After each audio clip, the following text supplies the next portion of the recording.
In my family, I was always the afterthought. While my older brother, Jake, basked in the spotlight as the golden child, I learned to thrive in the shadows. After years of hard work, saving every penny, and building my career, I finally achieved something monumental. I bought my first house. But instead of congratulations, my announcement triggered an explosive reaction from Jake that shocked even me. My own brother caused a family meltdown because he couldn't stand to see me succeed. Before I tell you how my own brother tried to sabotage the biggest achievement of my life, drop a comment letting me know where you're watching from, and hit subscribe if you've ever had a family member try to dim your shine. Growing up in Westfield, Ohio, our family dynamic was established early. Jake, 3 years my senior, was the natural athlete, the charismatic charmer who drew attention everywhere we went. I was the quieter, thoughtful younger brother who preferred books to footballs and science fairs to pep rallies. This difference alone might have been fine, but our parents made it clear which son they preferred. Our modest 3-bedroom house became a shrine to Jake's achievements. The living room wall featured dozens of Jake's trophies, medals dangling from specially installed shelves. My academic certificates and science competition awards were tucked away in a folder in the study drawer. When I once asked about displaying my state mathematics award, Mom said, "We're running out of wall space, Carson," even though they had just installed a new shelf for Jake's baseball trophies that same weekend. Birthday celebrations highlighted the disparity even more starkly. Jake's birthdays were major events with backyard parties, all his friends invited, and elaborate cakes shaped like footballs or baseball diamonds. For my 12th birthday, my parents forgot entirely until I mentioned it at breakfast. "Oh, is that today?" my mother had asked, looking genuinely surprised before hastily promising we'd pick up a cake from the grocery store. The pattern continued throughout high school. My parents never missed Jake's games, rearranging their work schedules and canceling plans to ensure they witnessed every touchdown. Meanwhile, when I qualified for the National Science Olympiad, neither showed up because Jake had a regular season game the same day. I sat alone after winning second place in physics, watching other participants celebrate with their families. I developed a quiet self-reliance out of necessity. While Jake received constant guidance and support, I researched colleges alone, figured out application processes by myself, and secured a partial scholarship to Ohio State for computer science. Jake, meanwhile, received a full football scholarship to Michigan State, prompting my father to proudly plaster our car with Michigan State stickers despite being lifelong Ohio State fans. The irony came during Jake's sophomore year when he suffered a knee injury that ended his football career. He dropped out shortly after moving back home, where our parents welcomed him with open arms and zero expectations. While I worked 20 hours a week at the campus tech support desk to cover expenses, Jake received a monthly allowance to figure things out.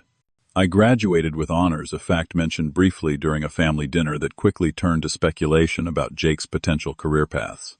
My first job at a tech startup in Columbus barely registered in family conversations, though it required me to move into a tiny apartment with 2 roommates to make ends meet. For 5 years, I lived frugally, packing lunches, skipping vacations, and building my career, while watching my parents subsidize Jake's series of failed ventures. When Jake wanted to try opening a sports memorabilia shop, my parents co-signed the lease. When it closed 8 months later, they covered his losses. When Jake decided to become a personal trainer, they paid for his certification and bought him a car to drive to clients' homes. During those years, a quiet resentment built within me, not because they helped Jake, but because they never once asked if I needed anything. The unspoken assumption was that I was fine, capable, self-sufficient, and I was. But sometimes I wondered what it would feel like to have my parents invest in my dreams with the same enthusiasm they showed for Jake's. I channeled my feelings into determination. If I had to succeed without their emotional or financial support, I would do exactly that. I worked longer hours, earned promotions, and saved aggressively. While Jake lived rent-free in our childhood home at age 30, I built an emergency fund and began researching the housing market. My parents never asked about my financial goals during our occasional family dinners, too preoccupied with Jake's latest job prospect that was surely going to be the one. Last spring, everything changed when I received a substantial promotion to lead developer, almost doubling my salary. After celebrating quietly with friends, I accelerated my house hunting efforts, working with a realtor who understood my budget and priorities. For 3 months, I toured properties on weekends, researched neighborhoods, and calculated mortgage options. When I found it, I knew immediately. A 3-bedroom craftsman-style home in a charming neighborhood, with original hardwood floors, updated kitchen, and a backyard patio perfect for summer barbecues. Not extravagant, but solid and full of character, much like the life I had built for myself. The asking price was at the top of my budget, but with my savings and new salary, I qualified for the mortgage. The day my offer was accepted, I felt a pride so profound, it nearly overwhelmed me. After years of working in the background, years of being the forgotten son, I had achieved something significant entirely on my own merit. The closing process went smoothly, and soon I had keys to my very own home.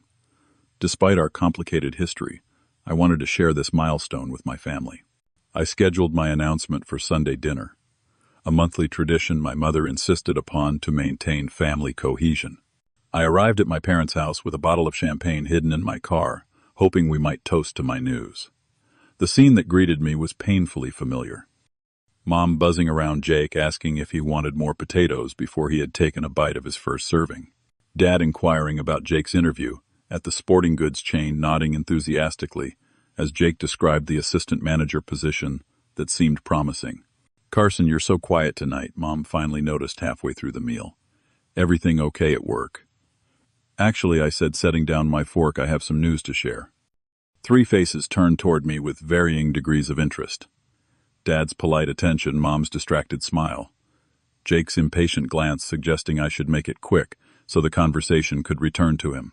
"I bought a house," I said, simply unable to keep the smile from spreading across my face. "I close next week." A moment of silence followed. Not the excited processing good news kind of silence, but the uncertain what to say kind. "A house," Mom finally repeated. "My goodness. That's a big step." "Congratulations," Dad added, his tone suggesting mild surprise rather than celebration. Jake snorted. "Probably some tiny shoebox in the bad part of town," he muttered, stabbing at his roast beef. The dismissal stung, but I was prepared for underwhelming reactions. I pulled out my phone. "Actually, I have some pictures if you want to see it." I passed my phone to Mom first, who scrolled through with Dad peering over her shoulder. Their eyebrows raised slightly as they swiped through images of hardwood floors, granite countertops, and spacious rooms filled with natural light. "This looks quite nice," Mom admitted, sounding genuinely surprised. "How did you afford this?" Before I could answer, Jake snatched the phone from her hand. His face darkened as he scrolled through the photos, each swipe of his thumb becoming more aggressive. When he reached the backyard photos showing the patio and established garden, something in him snapped. "This is such bull," he shouted, slamming my phone down on the table hard enough that I feared for the screen. "You're always doing this, always trying to one-up me." The sudden explosion left me speechless. Mom placed a gentle hand on Jake's arm. "Honey, calm down. Nobody is trying to one-up anyone." But Jake was beyond reasoning. "You knew I was finally getting my life on track," he continued, pointing an accusatory finger at me. "You knew I was about to get this job, and you just had to swoop in with your big fancy house purchase to make me look bad. That's ridiculous." I finally managed my voice steady despite my shock. "I've been saving for years. This has nothing to do with you. Everything always has to be about you, doesn't it, Carson, Mr. Perfect, with his perfect job and now his perfect house, making the rest of us look like losers." Dad's uncomfortable cough did nothing to diffuse the situation. "Jake, I'm sure your brother didn't mean to upset you." The fact that Dad was trying to manage Jake's feelings rather than celebrate my achievement or call out his ridiculous behavior was the final straw. "This is insane," I said quietly. "I bought a house. It's a normal life milestone. Why is this somehow an attack on Jake?" Jake stood so abruptly his chair toppled backward. "Because you're rubbing my face in it. You know I'm still living here. You know I'm struggling, but you just had to come in and play the big shot." With that, he stormed out of the dining room, slamming the front door hard enough to rattle the windows. The silence he left behind was deafening. Mom sighed heavily. "You know how sensitive he is, Carson. Maybe you could have told us privately, not made such a big announcement." I stared at her, incredulous. I said 6 words. "I bought a house." "That's it. Still, Dad added, you know your brother is going through a tough time. The champagne remained in my car as I drove home that night, my milestone celebration replaced by confusion and hurt. What should have been one of the proudest moments of my life had somehow become another episode in the Jake Show. The fallout was immediate and far worse than I anticipated. The morning after the disastrous dinner, my phone buzzed with a series of texts from Jake. Hope you're happy with yourself. Always trying to show me up. Must be nice to be the perfect golden boy. Mom and Dad might not see through your act, but I do. I didn't respond, hoping his anger would burn out without fuel. But 3 days later, Mom called, her voice tight with tension. Your brother is still very upset, she began without preamble. He says you've been planning this to humiliate him just when he was getting back on his feet. That's completely untrue, I replied, pinching the bridge of my nose. I've been saving for a house for years. It has absolutely nothing to do with Jake. Well, he's been telling everyone in the family how you're showing off and rubbing your success in everyone's face. Aunt Linda called me, asking what was going on between you two. The realization that Jake was spreading his twisted narrative to our extended family sent a wave of anger through me. And you're calling to tell me to apologize to him for buying a house. Her silence was answer enough. I'm planning a small housewarming party next month, I continued. I'd like all of you to come. Oh, Carson, Mom sighed. I don't think Jake will be ready to see the house by then. Maybe you should postpone until things settle down. I'm not postponing celebrating my new home because Jake is throwing a tantrum. Later that week, I received a group text from Mom canceling Sunday dinner due to a scheduling conflict. The next day, my cousin Taylor called. Just checking in, she said awkwardly. Jake said you two had some big blowout, and you told him he was a failure who would never amount to anything. That absolutely never happened, I said, shocked at the blatant lie. I bought a house, he got angry about it. That's the entire story. The situation escalated when my parents requested a family meeting at their house. Hoping for resolution, I agreed only to walk into what felt like an intervention with me as the target. We're worried about this rift between you boys, Dad began, as we sat stiffly in the living room, Jake glaring at me from the sofa.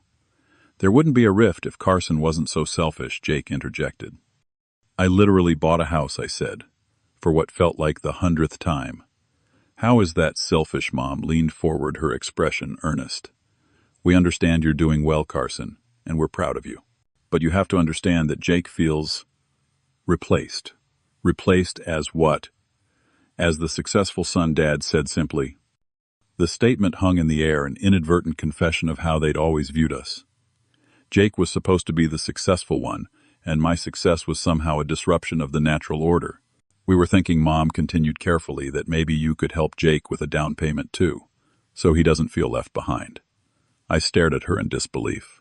You want me to give Jake money to buy a house, because I bought one for myself. Not give, Dad clarified, as if that made it better. Loan, to help him get on his feet.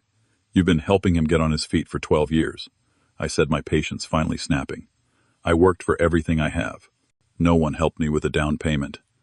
No one paid my bills or bought me a car or funded my failed businesses.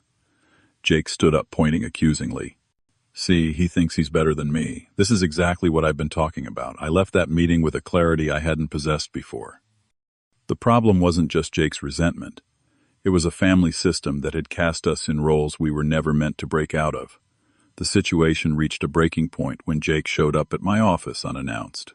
I was in a meeting when my phone buzzed with a text from our receptionist. Your brother is here, causing a scene. By the time I reached the lobby, Jake was loudly telling anyone who would listen that I had abandoned the family and thought I was too good for them now. My boss pulled me aside the next day. I don't mean to pry into your personal life, Carson, but we can't have disruptions like yesterday. Is everything okay? Humiliated and furious, I drove to Jake's gym that evening, finding him just as he finished with a client. Instead of creating another public scene, I simply said, "We need to talk. Now." We sat in my car in the parking lot, years of unspoken resentment finally spilling over. "What the hell is wrong with you?" I demanded. Showing up at my workplace, lying to the family about what I said, all because I bought a house. "You don't get it," Jake snapped. "You never had to deal with the pressure I did. The expectations. Dad wanted me to be this star athlete, carry on his glory days. Then I blew out my knee and suddenly I'm nothing. So this is about you feeling like a failure, and I'm not allowed to succeed because it makes you feel worse. You were always the smart one, Jake said, his voice cracking unexpectedly. Even when everyone was cheering for me, you were getting straight, as without even trying. And now, look at you. Perfect career, perfect house. What do I have? I'm 33 years old, living in my parents' house. For the first time, I saw past my anger to the pain beneath Jake's behavior. My success wasn't just triggering his envy. It was holding a mirror to his own perceived failures. In his distorted view, my achievements weren't just mine. They were weapons against him. I never tried to compete with you, I said more gently. I just wanted to live my life. Jake wiped angrily at his eyes. Well, your life makes mine look pathetic. In that moment, I realized the toxic dynamic had damaged us both in different ways. Jake crushed under expectations he couldn't fulfill. Me starved for recognition I had stopped expecting. The confrontation with Jake marked a turning point, but not an instant resolution. I spent the next few weeks moving into my new house alone without the family support I had hoped for. Each box I unpacked, each room I arranged, carried a bittersweet quality pride in what I had accomplished, mixed with grief for what my family couldn't give me. After the third night of eating takeout alone on my new kitchen floor, I made an appointment with a therapist. Dr. Marshall helped me understand that the problem wasn't just between Jake and me, but stemmed from a family system that had assigned us rigid roles early on. Your parents created a dynamic where one son was the star and one was the support player, she explained. When those roles reversed, no one knew how to function. With her guidance, I began establishing healthier boundaries. I stopped expecting my parents to suddenly become the supportive figures they had never been. I declined their invitations when they came with conditions like Jake's having a hard day, so maybe don't mention the house. I focused instead on building my new home and life. Unexpectedly, friends and coworkers stepped in where family had stepped back. My team from work spent a Saturday helping me paint the living room. My college roommate drove 3 hours to help me assemble furniture and christen the backyard grill. My neighbor introduced herself with homemade cookies and local restaurant recommendations. 3 weeks after I moved in, Dad showed up alone on a Sunday afternoon, a toolbox in hand. Thought you might need help hanging some shelves or something, he said awkwardly. As we worked together mounting a television bracket, he cleared his throat. Your mother and I may have been harder on you than Jake over the years. Coming from my father, this qualified as a profound admission. You expected more from me because I could handle it. I replied, an understanding I had reached in therapy. Maybe he conceded. Or maybe we just focused so much on Jake's struggles that we took your strengths for granted. He tightened a bolt with more force than necessary. This is a nice house, son. You did good. Those simple words so long withheld meant more than he could know. The real breakthrough came 2 months later. I invited Jake to see the house, just him, without our parents' mediating presence. To my surprise, he accepted. His initial stiffness faded as I gave him the tour, his comments evolving from grudging acknowledgments to genuine questions about the neighborhood and mortgage rates. In the backyard over beers, he finally asked, "How did you do it really?" Instead of a simplified success story, I gave him the unglamorous truth: 5 years of strict budgeting roommates until last year. Meal prepping, instead of eating out. Driving the same used car I bought in college. I could help you put together a savings plan, I offered cautiously, if you want. A week later, he took me up on it. We spent an evening reviewing his expenses, creating a realistic budget, and setting modest initial goals. When he mentioned wanting to move out of our parents' house, I helped him research affordable apartments, rather than suggesting he jump straight to home ownership. Most significantly, I helped Jake update his resume and practice for interviews. His people skills and athletic background actually translated well to sales positions, something he had never fully leveraged. When he landed a job at a sporting goods distributor, I saw genuine pride on his face that had nothing to do with our parents' approval. 6 months after the blow-up at the dinner table, Jake signed a lease on his own apartment. It was small, nothing fancy, but it was his achieved through his own efforts. The day he moved in, I brought him a houseplant and a 6-pack housewarming gifts that acknowledged his step toward independence. Our relationship now is not perfect, but it's more authentic. Without our parents as an audience, Without the pressure of comparison, we're slowly discovering who we are as brothers, rather than rivals. Last month he helped me build a deck in my backyard, and I didn't even mind when he insisted on redesigning my original plans. Some habits die hard. As for our parents, they're adjusting to the new dynamic with mixed success. Mom still occasionally makes comments about Carson's fancy house, but there's less venom behind them now that Jake has his own place to be proud of. Dad has started asking about my work with genuine interest, though he still struggles to understand exactly what I do. The journey taught me that family support sometimes means setting boundaries that allow everyone to find their own path. My house became about much more than property ownership. It was about claiming my right to success without apology, about refusing to diminish my light so others would feel brighter.